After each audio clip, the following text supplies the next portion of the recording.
BJP ने लोकसभा चुनाव में 2019 के नतीजे को दोहराने की रणनीति तैयार कर ली है।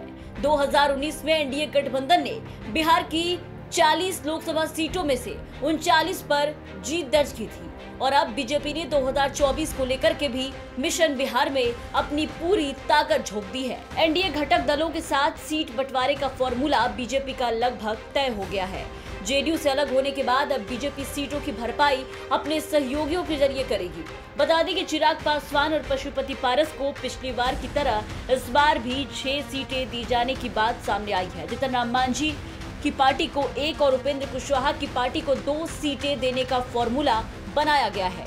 ये फॉर्मूला कितना कारगर साबित होगा, ये देखना भी दिलचस्प रहेगा। वहीं बीजेपी ने जेडीयू में भी सेंधमारी की है। जेडीयू के 6 सांसद पाला बदलने को पूरी तरीके से तैयार है। बीजेपी मौजूदा 3 से 4 सांसदों का टिकट काटने के साथ कुछ सांसदों की सीट भी बदली जा सकती है। बता दें कि बिहार में लोकसभा की 40 सीटें हैं। गृह मंत्री अमित शाह का दावा है कि 2024 के आम चुनाव में एनडीए सभी सीटों पर जीत हासिल करेगा, लेकिन एक ताजा सर्वे बीजेपी नेता के दावों पर सवालिया निशान लगा रहा है। 2019 के आम चुनाव में बीजेपी को 39 सीटें मिली थी, लेकिन तब से अभी तक स्थितियां काफी बदल चुकी है। बिहार के मुख्यमंत्री नीतीश कुमार के रूप में एनडीए की सीटों का एक बड़ा हिस्सा बीजेपी से दूर जा चुका है और इंडिया टुडे के सर्वे को देखें तो अब तक की सबसे बड़ी चुनौती उसी छोर से मिल रही है।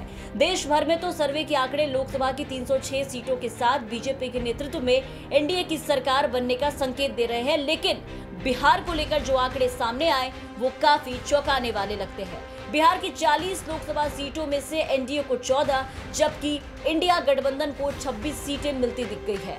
बीजेपी नीतीश कुमार के लवकुश समीकरण को न्यूट्रलाइज करने के लिए लगातार कोशिश कर रही है और ज्यादातर जातीय समीकरण को साधने की तैयारी में जुट गई है। सितंबर 2022 में अमित शाह ने सीमांचल दौरे में भविष्य का खाका खींच दिया था।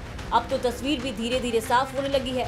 अमित शाह ने कहा था बीजेपी 2024 के लोकसभा चुनाव के बाद 2025 के विधानसभा चुनाव के लिए अपना मुख्यमंत्री चेहरा घोषित करेगी, जिसको लेकर के संजय जायसवाल को हटाकर सम्राट चौधरी को बिहार बीजेपी की कमान सौंपी गई। इससे बीजेपी की तरफ से मुख्यमंत्री के चेहरे के तौर पर भी देखा जाने लगा। सम्राट चौधरी के बहाने बीजेपी असल में लवकुश समीकरण को साधने की कोशिश कर रही है। लवकुश राजनीति का एक बड़ा चेहरा उपेंद्र कुशवाहा भी है, बीजेपी के साथ हैं। ये बात अलग है कि चुनावी राजनीति में अब वो कोई खास प्रदर्शन नहीं कर पा रहे। 2024 में बीजेपी के साथ मिलकर वो 3 सीटें जीतने में सफल जरूर रहे।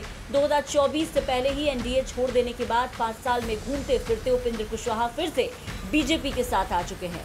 बीजेपी उनके हिस्से में सीटें तो कुछ खास देने से रही, लेकिन नीतीश कुमार के खिलाफ चुनाव प्रचार में लवकुश चेहरे के तौर पर पेश कर सकती है।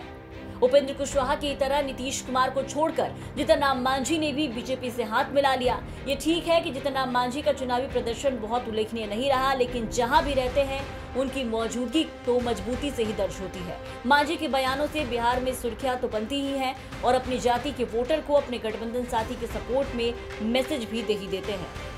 इन सबको ध्यान में रखते हुए अब बीजेपी ने मिशन बिहार के तहत अपना सीट फॉर्मूला तय कर लिया है। ऐसे में देखना होगा कि ये फॉर्मूला आने वाले दिनों में चुनाव में कितना कारगर साबित होता है। दिल्ली से हिमांशु मिश्रा की रिपोर्ट, बिहार तक।